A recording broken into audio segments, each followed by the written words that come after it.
अस्सलाम वालेकुम स्टूडेंट्स, आज हम डिस्कस करेंगे test discussion of biological molecules. ये जो टेस्ट हुआ था हमारा बायोलॉजिकल मॉलिक्यूल्स का 60 MCQs थे for MD-CAT chapter 2 biology.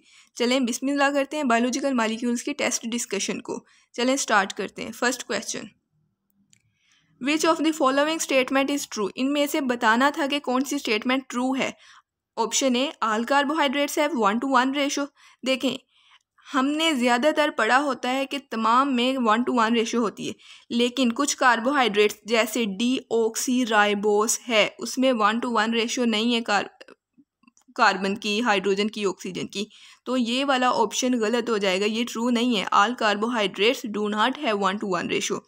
Option B देखें, they are first most abundant organic compounds in living organisms.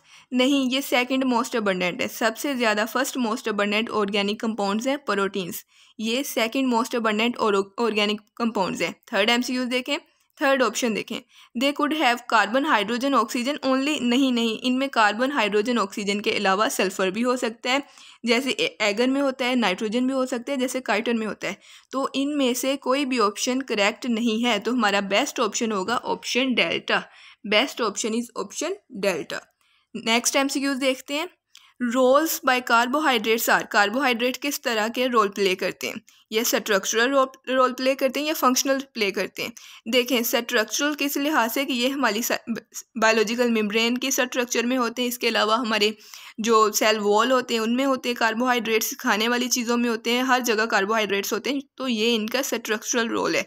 और फंक्शनल रोल कैसे है, जैसे हम रेस्पिरेशन में ग्लूकोज यूज़ करते हैं, तो ग्लूकोज क्या है, एक कार्बोहाइड्रेट है।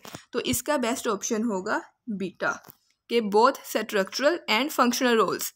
क्वेश्चन नंबर 3 देखते हैं। Primary product of photosynthesis is, photosynthesis का प्राइमरी प्रोडक्ट क्या होता है। फोटोसिंथेसिस जो हमने पढ़ी है उसमें हम देखते हैं कि जब उसके केल्विन साइकिल रन होता है तो उसका जो पहला सबसे अहम प्रोडक्ट बनता है वो एक कार्बोहाइड्रेट होता है। 3 कार्बन कार्बोहाइड्रेट्स, जिसमें 3 कार्बन होते हैं, तो वो एक कार्बोहाइड्रेट है।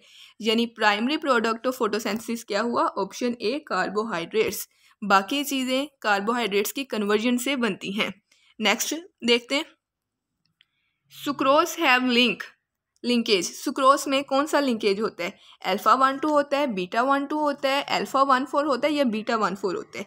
इसकी हमें पता कहाँ से चलता है, इसकी डायग्राम से। जब हम दो ग्लूकोज और फ्रुक्टोज को रिएक्शन करवाते हैं तो उसका जो प्रोडक्ट बनते हैं हमें पता चलता है कि एक 1 कार्बन नंबर 1 और एक कार्बन नंबर 2 डोनेट कर रहा है।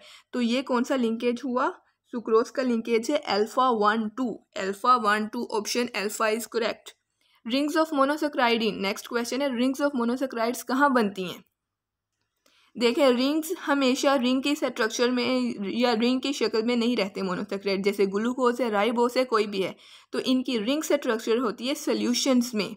फ्री स्टेट में रिंग नहीं होती, ड्राई एनवायरनमेंट में रिंग नहीं होती, इनकी रिंग होती है सॉल्यूशंस में। Best option is option alpha, ring structure of monosaccharides in solutions. Question number 3, solar energy use for formation of 100 gram of glucose. देखें, पंजाब की बुक में जो डिस्कस हुआ है वो 10 ग्राम के लिए कितनी 717.6 किलो कैलोरीज, लेकिन यहाँ पे कितनी पूछी है, 100। यहाँ पे कंफ्यूज नहीं होना क्योंकि थोड़ी सी हमें कन्वर्जन करनी है। 10 के लिए कितनी होगी 717 और 100 के लिए कितनी होगी 7176। तो हमारा बेस्ट ऑप्शन कौन सा होगा, option Charlie, 7176 kilo calories. Next देखते हैं।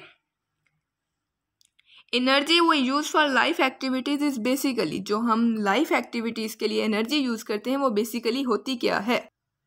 देखें, जो हमारी एनर्जी होती है वो कहाँ से आती है, कार्बोहाइड्रेट से आती है। कार्बोहाइड्रेट्स को क्या कहते हैं, सेक्राइड्स कहते हैं। पहला ऑप्शन ए देखें, रिड्यूस्ड प्रोडक्ट ऑफ कार्बोहाइड्रेट्स होता है वो एनर्जी नहीं, रिड्यूस्ड प्रोडक्ट नहीं होता। रिड्यूस का मतलब होता है कार्बन से मतलब और कार्बोहाइड्रेट्स की कम्प्लेक्सिटी बनाना, लेकिन हम जो एनर्जी लेते हैं वो हम रेस्पिरेशन के थ्रू लेते हैं। और respiration is basically oxidation process.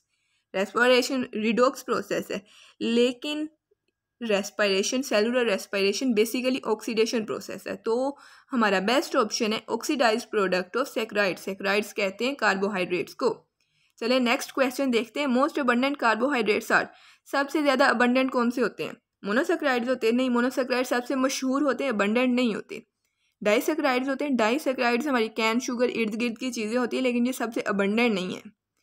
Oligosaccharide भी सबसे अबंडेंट नहीं है। सबसे अबंडेंट कौन से हैं? जैसे सेलुलोज है जो प्लांट्स में पाया जाता है, तो सबसे अबंडेंट क्या चीज़ हुई? पॉलीसेक्राइड्स। हमारे पास सबसे अबंडेंट कार्बोहाइड्रेट्स हैं पॉलीसेक्राइड्स। नेक्स्ट एमसीक्यूज देखते हैं। Which of following is reducing sugar? Reducing sugar वो शुगर होती है जैसे कार्बोहाइड्रेट्स, जैसे एल्डिहाइड्स होते हैं, ये रिड्यूस इजीली हो जाते हैं ना, क्योंकि इनका साइड का हाइड्रोजन जो होता है वो फ्री होता है। रिड्यूसिंग शुगर जो रिड्यूस हो जाए, जल्दी रिड्यूस हो जाए, जो बेनेडिक्ट टेस्ट वगैरह देती है वो रिड्यूसिंग शुगर होती है। और इनमें रिड्यूसिंग शुगर होने के लिए ज़रूरी होता है कि जो साइड पे जो ग्रुप पे है वो इम्प्टी हो। तो सेलुलोज क्योंकि बहुत ज़्यादा कम्प्लेक्स होता है, इसमें कम्प्लेक्सिटी की वजह से रिड्यूसिंग पावर कम होती है, इनमें रिड्यूस नहीं हो सकती आसानी से। ग्लाइकोजन भी रिड्यूस नहीं होते। सुक्रोज, वैसे तो हमें पता है कि तमाम डाइसेक्राइड्स रिड्यूस हो जाते हैं, लेकिन सुक्रोज की एक्सेप्शन है, सुक्रोज रिड्यूस नहीं होता। तो हमारा बेस्ट ऑप्शन है ऑप्शन डेल्टा। नेक्स्ट चलते हैं। Physiological important disaccharides in plants are. यहाँ पे देखें, उन्होंने पूछा है कि डाइसेक्राइड इनमें से कौन सा है। पहला लैक्टोस डाइसेक्राइड है जी, ये डाइसेक्राइड है। सुक्रोज डाइसेक्राइड है, डाइसेक्राइड है। सेलुलोज डाइसेक्राइड नहीं है, ये ऑप्शन कभी नहीं बन सकता। दूसरा, हम सोचेंगे कि अल्फा और बीटा दोनों सही हैं, लेकिन उन्होंने यहाँ पे सवाल में सिर्फ प्लांट्स पूछा है बेटा, सिर्फ प्लांट पूछा है, तो बेस्ट ऑप्शन कौन सा होगा? सुक्रोज, क्योंकि लैक्टोस एनिमल में होती है, लैक्टोस को एनिमल शुगर कहते हैं, ये मिल्क में होती है, ये प्लांट्स में नहीं होती। Next MCQs. Highly complex carbohydrates, इनमें से सबसे ज़्यादा कम्प्लेक्सिटी किस में है? काइटिन में है, ग्लाइकोजन में है, अमाइलोस में है, या तमाम मोनोसेक्राइड्स में? सबसे पहले हम देखते हैं कि जो मोनोसेक्राइड्स हैं ये तो सबसे कम कम्प्लेक्स होते हैं, तो डेल्टा ऑप्शन बिल्कुल ख़त्म हो गया। जो अमाइलोस होता है, जो अमाइलोपेक्टिन होता है, इसमें ब्रांचिंग होती है आफ्टर 30 ग्लूकोज मालिक्यूल या 30 मालिक्यूल्स। अमाइलोपेक्टिन की 30 के बाद होती है ब्रांचिंग, लेकिन जो ग्लाइकोजन है हमारे पास, इसकी ब्रांचिंग होती है 10 ग्लूकोज या 8 ग्लूकोज के बाद। तो जिसमें ब्रांचिंग ज़्यादा उसकी कम्प्लेक्सिटी ज़्यादा, तो हमारा बेस्ट ऑप्शन हो गया ऑप्शन अल्फा। नेक्स्ट एमसीक्यू देखते हैं। Which of following can not be broken to simple carbohydrates? इनमें से कौन सा ऐसा है जो सिंपल में ब्रेक नहीं हो सकता? मुझे ये बताएं, सिंपल में ब्रेक होता कौन है? सिंपल में वो ब्रेक होगा जो कम्प्लेक्स होगा। कम्प्लेक्स सबसे ज़्यादा कौन है? पॉलीसेक्राइड्स। इनमें से कोई पॉलीसेक्राइड है? नहीं, कोई पॉलीसेक्राइड नहीं है। फिर हमने देखना है डाइसेक्राइड कौन सा है। सुक्रोज डाइसेक्राइड है, मैल्टोस डाइसेक्राइड है। यहाँ पे उन्होंने पूछा है कैन नॉट बी ब्रेकन, यानी सुक्रोज भी ब्रेक हो सकते हैं क्योंकि डाइसेक्राइड है, मैल्टोस ब्रेक हो सकते हैं क्योंकि ये भी डाइसेक्राइड है। तो जो नहीं ब्रेक डाउन होगा वो मोनोसेक्राइड्स होंगे, यानी glucose can not be ब्रेकन down into simple carbohydrates. Next देखते हैं। Storage source of carbohydrate in plants for animals. यहाँ पे थोड़ा सा बच्चा कंफ्यूज हो सकता है, थोड़ा सा हम कंफ्यूज हो सकते हैं कि यहाँ पे उन्होंने पूछा क्या है। उन्होंने पूछा है कि प्लांट्स में कौन से कार्बोहाइड्रेट स्टोर होते हैं जो एनिमल्स यूज़ करते हैं। एनिमल्स में कौन से स्टोर होते हैं? ग्लाइकोजन। प्लांट्स में कौन से स्टोरेज कार्बोहाइड्रेट होते हैं? Starch. Best option is option Charlie. Next MCQ देखते हैं। Carbon present outside the ring of fructose. Carbon में कितने कार्बन एटम है जो फ्रुक्टोज की रिंग के आउटसाइड होते हैं, यानी जब सोल्यूशन स्टेट में फ्रुक्टोज होता है तो उसकी रिंग के बाहर कितने कार्बन रह जाते हैं। अगर हम ग्लूकोज की बात करें तो ग्लूकोज में सिर्फ कार्बन नंबर 6 बाहर रहता है, लेकिन जो फ्रुक्टोज होते हैं इनमें कार्बन नंबर 1 और कार्बन नंबर 6 दोनों आउटसाइड द रिंग होते हैं। इसकी हमें रिंग स्ट्रक्चर याद होनी चाहिए बेटा, इसकी रिंग स्ट्रक्चर जरूर याद होनी चाहिए। Best option is option Charlie. Next MCQ देखते हैं। Which of following is unbranched. इनमें से अनब्रांच्ड कौन है? हमने पीछे डिस्कस किया कम्प्लेक्सिटी के लिहाज से कि अमाइलोपेक्टिन में आफ्टर 30 अमाइनो एसिड होती है ब्रांचिंग, तो ये तो अनब्रांच नहीं है, ये तो 30 amino acid 30 glucose glucose 30 glucose के बाद ब्रांचिंग होती है, तो यहाँ अमाइलोपेक्टिन तो बिल्कुल नहीं हो सकता। ग्लाइकोजन का हमने डिस्कस किया, ये सबसे कम्प्लेक्स है, आफ्टर 10 या 8 ग्लूकोज मालिक्यूल के बाद इसमें ब्रांचिंग होती है, तो ये भी अनब्रांच्ड नहीं होगा। तो अनब्रांच्ड कौन है हमारे पास? Amylose is unbranched. नेक्स्ट देखते हैं। Oleic acid which have double bond between. Oleic acid में डबल बॉन्ड कौन कौन से कार्बन के दरमियान होता है? जनरल इंफॉर्मेशन है, पंजाब सूबा पंजाब है उसकी बुक्स में ये इंफॉर्मेशन दी हुई है कि ओलिक एसिड में डबल बॉन्ड किसके दरमियान होता है? कार्बन नंबर 9 कार्बन नंबर 10 के दरमियान डबल बॉन्ड होता है। एक्स्ट्रा इन्फॉर्मेशन में डायग्राम के नीचे दी हुई है, कार्बन नंबर 9 और कार्बन नंबर 10 में डबल बॉन्ड होता है। आगे नेक्स्ट देखते हैं most important compound of triglycerides. ये देखें, ये वाला जो क्वेश्चन है मोस्ट ऑफ स्टूडेंट्स ने गलत किया या करते भी हैं। सबसे अहम कंपाउंड ट्राइग्लिसराइड्स का क्या है? ग्लाइसरोल है। नहीं, ग्लाइसरोल सबसे अहम नहीं है। सबसे अहम वो होगा जो इसकी स्ट्रक्चर में रिपीट हो या जिसके बगैर इसको ट्राइग्लिसराइड कहा ही नहीं जा सकता। तो सबसे बेस्ट ऑप्शन है ऑप्शन अल्फा। इसका ऑल ऑप्शन नहीं करेक्ट, इसका ऑप्शन अल्फा करेक्ट है। इसका ऑप्शन अल्फा करेक्ट है। Most important compound of triglycerides is fatty acids. Fatty acids इनमें सबसे मोस्ट इंपॉर्टेंट होते हैं, ये बात लिख लें, याद कर लें। Next MCQs, lipoproteins form basic framework of. Lipoproteins किन का बेसिक फ्रेमवर्क बनाती हैं? लिपोप्रोटीन्स होती क्या है? जैसे लिपिड्स होते हैं, प्रोटीन्स होते हैं। हमारी सेलुलर मेम्ब्रेन में लिपिड्स होते हैं, प्रोटीन्स होती हैं। बैक्टीरिया की सेल मेम्ब्रेन भी वैसी होती है। तमाम तरह की सेल मेम्ब्रेन जो होती हैं वो लिपोप्रोटीन से ही बनी होती हैं। अगर हमें कह दे माइटोकॉन्ड्रिया की कह दे, हमें क्लोरोप्लास्ट की कह दे, कोई भी सेल मेम्ब्रेन कह दे, उसका जो बेसिक स्ट्रक्चर जो जिस चीज़ से बनी होती है वो लिपोप्रोटीन से बनी होती है। तो best option is option delta, all are correct. Next MCQs देखते हैं। 80% ऑफ टोटल आरएनए इज। तमाम आरएनए का 80% कौन सा आरएनए होता है? जो राइबोसोमल आरएनए होता है वो होता है, ट्रांसफर आरएनए होता है या मैसेंजर आरएनए होते हैं। इसके लिए हमें याद होना चाहिए कि जो ट्रांसफर आरएनए होता है वो 10 to 20% होता है। मैसेंजर आरएनए जो होता है वो 3 to 4% होता है। सबसे ज़्यादा आरएनए राइबोसोमल आरएनए होता है। Option alpha is correct. DNA is used for synthesis of. देखें, डीएनए से क्या सिंथेसिस होता है? आरएनए। कौन सा आरएनए? हमें ज़्यादातर जो पढ़ाया जाता है वो मैसेंजर आरएनए, हम ज़्यादातर मैसेंजर आरएनए पढ़ते हैं। लेकिन तमाम तरह के आरएनए डीएनए से बनते हैं। इसका best option is option delta. Next MCQs, conjugated molecules present in. Conjugated molecules कौन से होते हैं? Conjugated molecules glycoproteins, glycolipids, nucleoproteins, nucleolipids वगैरह वगैरह। देखिए ऑप्शन है, प्लाज्मा मेम्ब्रेन में क्या होते हैं? ग्लाइकोप्रोटीन्स भी होते हैं, ग्लाइकोलिपिड्स भी होते हैं। बैक्टीरियल सेल वॉल में क्या होते हैं? इसमें भी ग्लाइकोप्रोटीन्स वगैरह होते हैं। एक्स्ट्रा सेलुलर मैट्रिक्स में क्या होते हैं? इसमें भी ग्लाइकोप्रोटीन्स और ग्लाइकोलिपिड्स होते हैं। तो best option is option delta. Next MCQs देखते हैं। Nucleic acid have special affinity for proteins. Nucleic acid में कौन सी प्रोटीन के लिए स्पेशल अफिनिटी होती है? न्यूक्लिक एसिड में सबसे ज़्यादा अफिनिटी होती है बेसिक प्रोटीन के लिए, जैसे हिस्टोन हमने पढ़ा है ना। सबसे ज़्यादा अफिनिटी होती है बेसिक प्रोटीन्स के लिए। मैं तेज़ इसलिए बोल रही हूँ कि ज़्यादा लंबा लेक्चर ना हो और आपको जल्दी तमाम एमसीक्यूज़ के आंसर्स पता चल जाएं। Option Charlie is correct option. Next देखते हैं। Purine do not combine with pyrimidine. Sorry, यहाँ पे आना था पायरिमिडीन। अच्छा नहीं सही है। Purines do not combine with purine in DNA structure. Purine के साथ क्यों नहीं कंबाइन करती? प्यूरिन किसके साथ कंबाइन करती है? पायरिडीन के साथ हमेशा कंबाइन करती है। दो प्यूरिन आपस में कंबाइन नहीं करती। इसकी रीज़न क्या है? क्योंकि ये मेंटेन डायमीटर होता है, टू मेंटेन कलर होता है, to manage the heredity role होता है, to carry out complex function होता है। देखें, अगर एक प्यूरिन जिसका साइज़ या जो भी स्ट्रक्चर 6% हो, वो एक प्यूरिन से मिले जो दूसरी भी 6% होगी। अगर एक प्यूरिन पायरिडीन से मिले और पायरिडीन 10% या 6%, और आगे भी पायरिडीन प्यूरिन से मिले या पायरिडीन से मिले, यहाँ पे 6 की रेशो बन गई, यहाँ पे 10 की रेशो बन गई, तो इस तरह स्ट्रक्चर डिस्टोर्टेड हो जाएगा। हमें स्ट्रक्चर उसका डायामीटर मेंटेन करने के लिए जो हमें अल्लाह ताला की तरफ से जो नेचुरल चीज़ मिली है वो प्यूरिन हमेशा पायरिडीन से कंबाइन करती है। प्यूरिन से कंबाइन नहीं करती डीएनए स्ट्रक्चर में। तो option alpha is correct. Next MCQ देखते हैं। Number of base pairs in a turn of DNA helix. DNA की एक हेलिक्स में नंबर ऑफ बेस पेयर कितने होते हैं? यहाँ पे बेस्ट चीज़ जो आपको पता होनी चाहिए, यहाँ पे एमसीक्यूज में पेयर्स दिया हुआ है। हमें याद होता है कि 20 बेसिस होती हैं, हम डायरेक्ट जाते हैं, देखते हैं, 20 लगा के आ जाते हैं। हमें याद भी होता है, बस हमने बेध्यानी में गलत कर दिया होता है।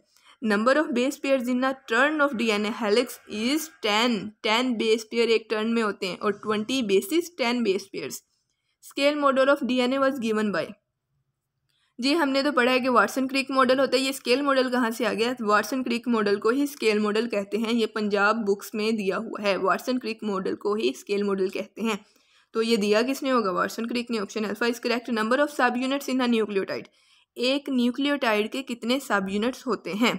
न्यूक्लियोटाइड होता क्या है? ये जो डीएनए की और आरएनए वगैरह की स्ट्रक्चर में यूज़ होते हैं, तो ये न्यूक्लियोटाइड होते हैं। न्यूक्लियोटाइड में सब यूनिट क्या होते हैं? एक राइबोस या जो भी शुगर होती है, फास्फेट मॉलिक्यूल्स होते हैं और एक बेस होती है। तो टोटल कितने सब यूनिट हुए? 3। न्यूक्लियोटाइड्स खुद किसके सब यूनिट है? डीएनए या आरएनए के। और न्यूक्लियोटाइड्स के सब यूनिट कौन है? बेस, शुगर और फास्फेट। कितने सब यूनिट है? 3 सब यूनिट। अब नेक्स्ट चलते हैं, आगे चलते हैं। Maximum stability of DNA is due to, DNA की ज़्यादा स्टेबिलिटी किसके लिए? Absence of uracil. हम कहें कि जी आरएनए में यूरासिल होती है, डीएनए में एब्सेंट होती है, इस वजह से डीएनए स्टेबल है। ये क्या बात हुई? प्रेजेंस ऑफ यूरासिल, यूरासिल तो होती नहीं है इसमें। प्रेजेंस ऑफ जीसी मतलब guanine triple hydrogen bond cytosine. Maximum stability of DNA is due to present of GC. Guanine and cytosine, इनका बॉन्ड जो होता है वो ट्रिपल हाइड्रोजन बॉन्ड होता है जो बहुत ज़्यादा स्ट्रॉन्ग होता है, इसलिए स्टेबिलिटी बहुत ज़्यादा हो जाती है डीएनए की। नेक्स्ट एमसीक्यू देखते हैं। Number of base phosphodiester bonds in DNA in ATP. ATP में फास्फोडाइस्टर बॉन्ड्स कितने होते हैं? एटीपी में हम अगर स्ट्रक्चर बना के देखें तो उसमें एक भी फास्फोडाइस्टर बॉन्ड नहीं है। एक भी फास्फोडाइस्टर बॉन्ड नहीं है। इसमें जो बॉन्ड है वो एक ईस्टर बॉन्ड है। हम एस्टर बॉन्ड तो कह सकते हैं, लेकिन फास्फोडाइस्टर बॉन्ड कोई नहीं है इसमें। तो best option is option delta. Number of phosphodiester bonds in ATP are 0। Next MCQ देखते हैं। डीऑक्सीराइबोस शुगर है 1 oxygen removed from. Deoxyribose sugar कौन सी होती है? वो शुगर होती है जिसमें 1:1 रेशो नहीं होती कार्बन हाइड्रोजन ऑक्सीजन की, यानी इसमें कार्बन हाइड्रोजन ऑक्सीजन में से एक OH ग्रुप रिमूव हुआ होता है। कार्बन नंबर कौन से? कार्बन नंबर 2 से होता है या 3 से होता है? ये हमें याद होना चाहिए कि कार्बन नंबर 2, कार्बन नंबर 2। इनमें से COOH ऑफ कार्बन नंबर 2 नहीं है, OH ऑफ कार्बन नंबर 2 है, OH of carbon number 2। Next MCQ देखते हैं। Which of following is nucleotide of DNA. इनमें से डीएनए का न्यूक्लियोटाइड कौन सा है? डीएनए का न्यूक्लियोटाइड वो होगा जिसमें डीऑक्सीराइबोस शुगर होगी, लेकिन इनमें GMP, TMP, AMP, adenosine monophosphate, guanosine monophosphate, theanine monophosphate, इनमें सब में राइबोस शुगर। इनमें से कोई भी डीएनए का न्यूक्लियोटाइड नहीं है। डीएनए का न्यूक्लियोटाइड वो होगा जिसके साथ डी, इस तरह का डी लगा हो, डी साथ स्पेस लगी हो। डीएनए का न्यूक्लियोटाइड वो होगा जिसके साथ डी लगा हो, यानी डीऑक्सीराइबोस न्यूक्लियोटाइड हो। तो डी, इनमें से डीएनए का शुगर या न्यूक्लियोटाइड कौन सा है? कोई भी नहीं है। नेक्स्ट एमसीक्यू देखते हैं। इसका बेस्ट ऑप्शन है डेल्टा। अब नेक्स्ट एमसीक्यूज देखते हैं। Number of nucleotide required for formation of 1 insulin. एक इंसुलिन बनाने के लिए न्यूक्लियोटाइड कितने चाहिए? इंसुलिन बनाने के लिए तो हमें याद होता है कि अमाइनो एसिड्स चाहिए, तो हमें इसका हिसाब कैसे पता चलता है? इंसुलिन में कितने अमाइनो एसिड्स होते हैं? इंसुलिन है 51 अमाइनो एसिड्स। इंसुलिन में कितने अमाइनो एसिड्स होते हैं? 51 अमाइनो एसिड्स। एक अमाइनो एसिड के लिए कितने जो जेनेटिक कोड के न्यूक्लियोटाइड चाहिए होते हैं? 3, यानी हम 51 को मल्टीप्लाई बाय 3 करेंगे तो हमारे पास आंसर आ जाएगा 153। Best option is 153, Charlie option. Number of nucleotides required for formation of 1 insulin are 153। Next MCQ देखते हैं। Hydrogen bond of a protein is broken. अगर प्रोटीन का हाइड्रोजन बॉन्ड ब्रेक कर दें तो इसका क्या होगा? It's primary structure will lost. देखें प्राइमरी स्ट्रक्चर किससे बनती है? पेप्टाइड बॉन्ड से। पेप्टाइड बॉन्ड होता है, उसमें हाइड्रोजन बॉन्ड का लिंक ही नहीं होता, तो ये स्ट्रक्चर ब्रेक नहीं होगी। नेक्स्ट देखते हैं। Protein lack hydrogen bond. ये तो गलत बात है, प्रोटीन में तो होता है हाइड्रोजन बॉन्ड। थर्ड देखते हैं। It's secondary structure will remain intact. देखें सेकेंडरी स्ट्रक्चर जो भी होता है प्रोटीन का वो हाइड्रोजन बॉन्डिंग की वजह से होता है। जब हाइड्रोजन बॉन्डिंग है तो सेकेंडरी स्ट्रक्चर को टूट जाना चाहिए। यहाँ पे इंटैक्ट का ऑप्शन है, तो इसका बेस्ट ऑप्शन है option delta. It's secondary structure will loss. Next MCQ देखते हैं। Single polypeptide chain could not have structure. Single polypeptide की कौन सी स्ट्रक्चर नहीं हो सकती? प्राइमरी तो हो सकती है, प्राइमरी तो होती सिंगल की है। अब सेकेंडरी देख लेंगे। सेकेंडरी क्या होती है? जब प्राइमरी फॉर एग्जांपल ये प्राइमरी स्ट्रक्चर है कोई भी, तो जब थोड़ा सा वो फोल्ड होती है इस तरह, प्राइमरी स्ट्रक्चर एक दूसरे पे फोल्ड होती है, तो वो कौन सी स्ट्रक्चर बन जाती है? सेकेंडरी, यानी उसमें प्राइमरी स्ट्रक्चर में ही हाइड्रोजन बॉन्ड बन जाते हैं। तो ये तो सिंगल पॉलीपेप्टाइड चेन की हो सकती है। अब टर्शरी स्ट्रक्चर देखते हैं। जब यही स्ट्रक्चर कम्प्लेक्सिटी में जाती है तो ये टर्शरी बन जाती है, यानी पॉलीपेप्टाइड चेन एक पॉलीपेप्टाइड चेन की टर्शरी स्ट्रक्चर भी हो सकती है। So best option is option delta. Quaternary structure could not be present in single polypeptide chain. Quaternary structure के लिए कम से कम 2 पॉलीपेप्टाइड चेन्स होनी चाहिए. So best option is option delta. Next MCQs देखते हैं. Number of turns in structure of protein. Protein की structure में number of turns कैसे फाइंड कर सकते हैं. नंबर ऑफ टर्न्स क्या होते हैं. Number of amino acids divided by 3.6. ये हमारे पास फार्मूला है हमारे पास नंबर ऑफ टर्न्स का. पंजाब की बुक्स में ये एज इट इज़ फार्मूला तो नहीं दिया, लेकिन इसकी थोड़ी बहुत डिस्कशन इसकी लाइन में थोड़ा बहुत इस बारे में लिखा हुआ है. वहीं से ये ड्राइव हुआ है. Number of amino acid divided by 3.6. Best option is option alpha. Number of turns in structure of protein is option alpha. Number of amino acid divided by 3.6. Next MCQ देखते हैं. Glycyl alanine is a dipeptide because. Glycyl alanine क्या होता है. एक glycine मिलती है alanine के साथ. ग्लाइसिन का ग्लाइकोसाइडिक बॉन्ड बनता है एलानिन के, पेप्टाइड बॉन्ड बनता है एलानिन के साथ. तो क्या बन जाता है ग्लाइसिल एलानिन. तो ये इट हैज़ 2 पेप्टाइड बॉन्ड. देखें एक ग्लाइसिन एक एलानिन है, तो ये तो एक बॉन्ड हुआ. इसमें एक पेप्टाइड बॉन्ड होता है, 2 नहीं होते. Option A is wrong. It has circular shape. ये 2 हैं, इनकी सर्कुलर शेप कैसे हो सकती है. Option B is wrong. It has 1 amino acid. इसमें 2 अमाइनो एसिड होते हैं, ग्लाइसिन और एलानिन. तो option delta is correct. Glycyl alanine is dipeptide because of none. यहाँ पे नन मतलब कोई भी इसकी सही रीज़न नहीं दी गई. नेक्स्ट एमसीक्यू देखते हैं. Protein backbone is. प्रोटीन की बैकबोन क्या होती है. बैकबोन वैसे तो बैकबोन रीढ़ की हड्डी को कहते हैं, जिसपे तमाम स्ट्रक्चर तमाम लाइफ एक्टिविटीज सारा बोझ उठाने वाली हड्डी कह सकते हैं. हमारा जो बैकबोन है वर्टिब्रल कॉलम है. यहाँ इनकी जो बैकबोन है इनकी कौन सी है. दरमियान में क्या होता है. जो अल्फा कार्बन होता है. साइड पे क्या होता है कार्बोक्सिलिक ग्रुप होता है, और दूसरी साइड पे क्या होता है अमाइनो ग्रुप. तो बैकबोन इसकी क्या हुई NCC. Option alpha is nitrogen carbon carbon. Beta is nitrogen oxygen carbon. Charlie is hydrogen carbon carbon. Delta is hydrogen nitrogen carbon. तो बेस्ट ऑप्शन है nitrogen carbon carbon. So alpha is correct option. Next MCQs देखते हैं. Alpha carbon of protein is. जो protein का alpha carbon होता है, जो इस तरह कार्बन होता है जिसके गिर्द तमाम चीज़ें होती हैं, ये कौन सा कार्बन होता है.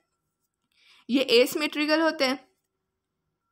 बिल्कुल ये एसिमेट्रिकल है, क्योंकि इस पे जो ग्रुप अटैच हैं वो सारे डिफरेंट ग्रुप है. तो ये कौन सा कार्बन होगा. Asymmetrical carbon. ऑप्शन ए और ऑप्शन बी दोनों में एक बात है, एसिमेट्रिकल या नॉन सिमेट्रिकल कार्बन होता है. ऑप्शन चार्ली में नॉट अ सेंट्रल कार्बन. जी इसको अल्फा कार्बन कहते हैं, इसको सेंट्रल कार्बन नहीं कहते हैं. Alpha carbon of protein is not a central carbon. तो इसका बेस्ट ऑप्शन है ऑप्शन डेल्टा. कि इनमें से अल्फा कार्बन के बारे में सारी बातें करेक्ट है. अल्फा कार्बन एसिमेट्रिकल है, नॉट सिमेट्रिकल है, नॉट अ सेंट्रल कार्बन है. So all option are correct. Next MCQ देखते हैं. More percentage of protein in. Protein की परसेंटेज प्रोकैरियोट्स में ज़्यादा होती है या यूकैरियोट्स में ज़्यादा होती है या इक्वल होती है. देखिए प्रोटीन की परसेंटेज हमें जो एक टेबल दिया हुआ है पंजाब की बुक्स में और बाकी फेडरल वगैरह की बुक्स में भी है ये टेबल. तो more percentage of protein in eukaryotes. Eukaryotes में कितने परसेंट प्रोटीन होती है 18%. प्रोकैरियोट में कितने परसेंट प्रोटीन होती है 15%. तो किस में ज़्यादा प्रोटीन होगी यूकैरियोट्स में. मैमेलियन सेल्स में, मैमल्स में ज़्यादा प्रोटीन होती है. इन सेल और इसका बेस्ट ऑप्शन है Charlie. Next MCQs. In cell और tissues the type of amino acid is. एक सेल या डिफरेंट सेल्स या टिश्यू में अमाइनो एसिड की जो डिफरेंट या टोटल टाइप्स पाई जाती हैं कितनी होती हैं. 1.70 नहीं, 1.70 नहीं होती. 25 तो वो होती है जिनसे प्रोटीन्स बनती हैं. अबाउट 3000 तो टाइप्स ऑफ 3000 तो टाइप्स डिफरेंट टाइप्स हैं जो अमाइनो एसिड के नंबर्स की टाइप्स है ना, कि number of amino acid varies from 3000 या इससे ज़्यादा होते हैं एक प्रोटीन में. यानी एक प्रोटीन में 3000 भी हो सकते हैं. इसके जो बेस्ट ऑप्शन है 170. In a cell or tissue, the type of amino acids are 170. So option delta is correct. None of the above option is correct. Next MCQ देखते हैं. Protein regulate metabolic process as. यानी protein regulate कैसे करती हैं. Regulate कैसे करती है. Regulate करती है हार्मोन्स के ज़रिए. प्रोटीन रेगुलेट कैसे करती है हार्मोन के ज़रिए. और कंट्रोल कैसे करती है एंजाइम्स के ज़रिए. Regulate metabolic processes as hormones. Protein regulate कैसे करती है हार्मोन्स के ज़रिए. Protein control metabolic process. पीछे जो पूछा था वो रेगुलेट था. रेगुलेट हार्मोन्स के जरिए होते हैं और कंट्रोल किनके जरिए होते हैं एंजाइम के जरिए. Best option is option Charlie. Next MCQs देखते हैं, most abundant compound in all living organisms. तमाम लिविंग ऑर्गेनिजम्स में सबसे अबंडेंट कंपाउंड कौन सा होता है? इनमें से सब में जो सबसे अबंडेंट होता है वो वाटर है। वाटर 70% होता है ज़्यादातर, यानी कुछ सेल में या ऑर्गेनिज्म में ज़्यादा कम ज़्यादा हो सकती है, लेकिन ज़्यादातर 70% होता है एवरेज। तो मोस्ट अबंडेंट कौन सा होगा? वाटर। नेक्स्ट एमसीक्यू देखते हैं, most abundant organic compound in living organism. ऊपर वाले सवाल में सिंपल कंपाउंड पूछा था, यहाँ पे मोस्ट अबंडेंट ऑर्गेनिक कंपाउंड पूछा था। मोस्ट अबंडेंट ऑर्गेनिक कंपाउंड कौन सा होता है? प्रोटीन्स मोस्ट अबंडेंट होते हैं। Second most abundant organic compound carbohydrates. इसका जो हिंट है WPCO, ये याद रख ले। सबसे ज़्यादा अबंडेंट अगर कंपाउंड्स पूछा जाए तो वाटर, अगर ऑर्गेनिक कंपाउंड पूछा जाए तो प्रोटीन्स।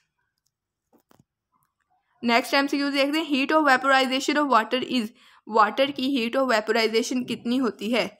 ये हमें याद होना चाहिए, 574 किलो कैलोरीज पर किलोग्राम। 574 किलो कैलोरीज पर किलोग्राम। फर्स्ट ऑप्शन में क्या दिया है? ग्राम दिया हुआ है किलोग्राम की जगह। सेकंड ऑप्शन में पॉइंट दिया हुआ है 4 से पहले। चार्ली ऑप्शन में भी पॉइंट लगाया हुआ है, तो इसका बेस्ट ऑप्शन है ऑप्शन डेल्टा, यानी none of the above option is correct. Next MCQs देखते हैं, protein from sudden changes by water is due to heat of. Protection from sudden changes by water is due to heat of. Sudden changes से water protection कैसे देता है? Heat of vaporisation के जरिए, ionisation के जरिए या लुब्रिकेशन के जरिए। सडन थर्मल चेंजेस क्या होते हैं? जो अचानक हीट चेंज होती है। वेपोराइजेशन क्या होती है? वेपोराइजेशन से तो कूलिंग इफेक्ट प्रोड्यूस होता है, सडन नहीं, स्लोली। लुब्रिकेशन क्या होती है? ये तो फ्रिक्शन को प्रिवेंशन करती है। आयोनाइजेशन क्या होती है? ये रिएक्शन में टेक पार्ट करने के लिए होती है। तो सडन थर्मल या सडन सिंपल चेंजेस से कौन प्रोटेक्ट करता है? Heat capacity. Most common ring structure bye glucose molecule is. जो ग्लूकोज की मोस्ट कॉमन रिंग स्ट्रक्चर होती है, ये सबसे कॉमन टाइप की रिंग होती है ग्लूकोज में, वो कौन सी होती है? 6 कॉर्नर होती है या 5 कॉर्नर होती है? ग्लूकोज की सबसे जो मोस्ट कॉमन रिंग स्ट्रक्चर होती है वो होती है 6 कॉर्नर, जिसमें 5 carbon number inside the ring होते हैं, 1 कार्बन बाहर होता है, 1 ऑक्सीजन इनसाइड रिंग होते हैं, तो टोटल 6 कॉर्नर रिंग होती है। नेक्स्ट एमसीक्यू देखते हैं, which of following hold alpha helix of protein in place. Alpha helix जो सेकेंडरी स्ट्रक्चर है उसमें कौन सा बॉन्ड होता है? Hydrogen bond. अल्फा हेलिक्स को कौन सा इन प्लेस करते हैं? Hydrogen bond.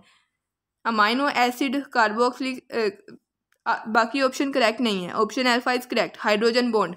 नेक्स्ट एमसीक्यू देखते हैं, most of the cellular secretions are. सबसे ज़्यादा सेलुलर सिक्रेशन किस शक्ल में होती हैं? मोस्ट सेलुलर सिक्रेशंस ग्लाइकोप्रोटीन्स की शक्ल में होती हैं। ज़्यादातर जो सेलुलर सिक्रेशंस होती हैं वो ग्लाइकोप्रोटीन्स की शक्ल में होती है हमारी बॉडी में, option alpha is correct. Next MCQ देखते हैं, most abundant protein in animals is. Animal में सबसे ज़्यादा अबंडेंट प्रोटीन कौन सी होती है? ये एमसीक्यू याद रखना है। एनिमल में सबसे अबंडेंट प्रोटीन होती है collagen. Most abundant protein in animals is collagen. Next MCQ देखते हैं, a protein with 490 amino acids, how many water molecules are released during its synthesis. देखें वाटर मॉलिक्यूल कितने रिलीज होंगे। फॉर एग्जांपल हमारे पास protein है, ये एक अमाइनो एसिड है, ये दूसरा अमाइनो एसिड है, तो इनकी ब्रेकडाउन में एक वाटर मॉलिक्यूल रिलीज होगा, यानी 2 अमाइनो एसिड होंगे तो एक वाटर मॉलिक्यूल रिलीज होगा। तो 490 अमाइनो एसिड है, यानी 490 में से एक वाटर मॉलिक्यूल कम होगा, यानी 489, ऑप्शन बीटा इज करेक्ट। अगर हमारे पास क्वेश्चन में होता कि आ प्रोटीन ऑफ 490 अमाइनो एसिड्स और साथ दिया होता कि 2 पॉलीपेप्टाइड चेन्स हैं, तो फिर हमारा बेस्ट ऑप्शन होना था ऑप्शन अल्फा, लेकिन यहाँ पे पॉलीपेप्टाइड चेन एक है, यानी टोटल अमाइनो एसिड से एक कम वाटर मॉलिक्यूल रिलीज होगा। नेक्स्ट एमसीक्यू देखते हैं, फास्फोलिपिड इज। इनमें से फास्फोलिपिड कौन सा है? फास्फोटेरिक एसिड तो एक कार्बोक्सिलिक एसिड है, एलानिन तो एक अमाइनो एसिड है। जो हमारे पास बेस्ट ऑप्शन है lecithin. Lecithin is a phospholipid. Lecithin is a phospholipid. Next MCQ देखते हैं, number of fatty acids in a phospholipid molecules is. एक फास्फोलिपिड में जो सिंपल फास्फोलिपिड होता है उसमें फैटी एसिड मॉलिक्यूल कितने होते हैं? इसकी स्ट्रक्चर देखें तो एक ट्राइग्लिसराइड होता है, 2 कार्बोक्सिलिक मॉलिक्यूल होते हैं, एक फास्फोटिडिक एसिड होता है।